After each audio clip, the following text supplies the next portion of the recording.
Monsieur, bonjour et bienvenue à... Recette facile et rapide. Et qu'est-ce qu'on fait cette semaine? Cette semaine, on fait de bonnes tartelettes au sirop d'érable. Pas la recette de grand-maman! Oui, exactement. Place aux ingrédients.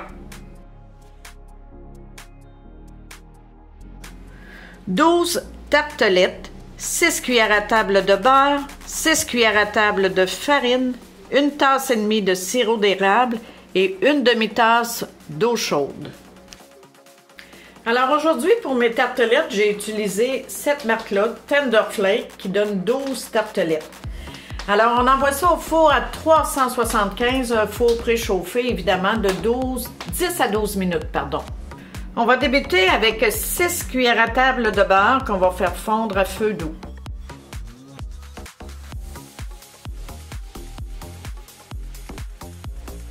Mon beurre est fondu, alors on va incorporer 6 cuillères à table de farine.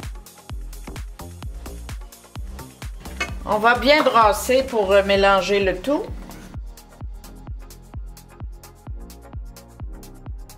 On va ajouter 1 tasse et demie de sirop d'érable. Et on va terminer avec 1 demi-tasse d'eau chaude. Alors, on va augmenter notre rond légèrement, médium élevé, mais il ne faut pas que ça colle. Alors, on brasse le tout jusqu'à ce que ça devienne épais.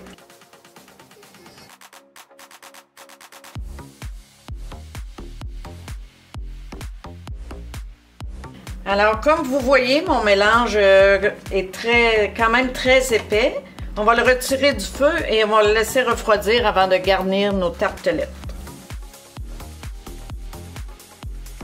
Mon mélange a refroidi une quinzaine de minutes. Il était encore chaud un peu, mais c'est pas grave. Alors, on va le verser dans nos petites tartelettes. Moi, j'y vais avec une louche. On y va délicatement.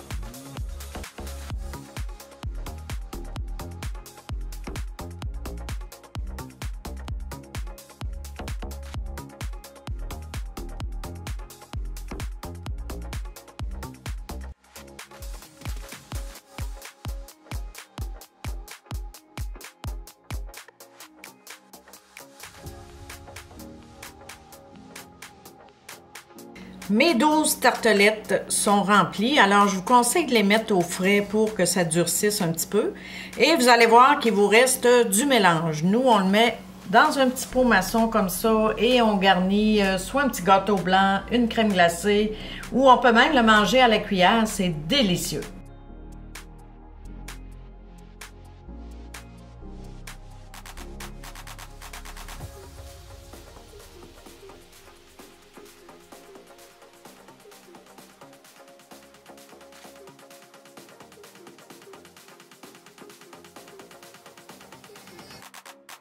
Voilà ce que ça donne, tartelettes au sirop d'érable, une recette inspirée de ma grand-mère, évidemment.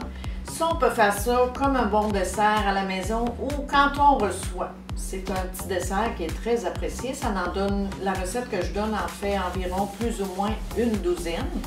Et comme vous allez voir sur la photo, on peut en garnir quelques-unes avec un petit jet de crème fouettée. C'est délicieux et ça fond dans la bouche. On peut couper la recette en deux pour faire moins de portions si on est seulement deux. Là. Exactement. Si on a une tarte, pâte à tarte, pardon, maison, on peut faire nos tartelettes nous-mêmes et en faire moins, évidemment.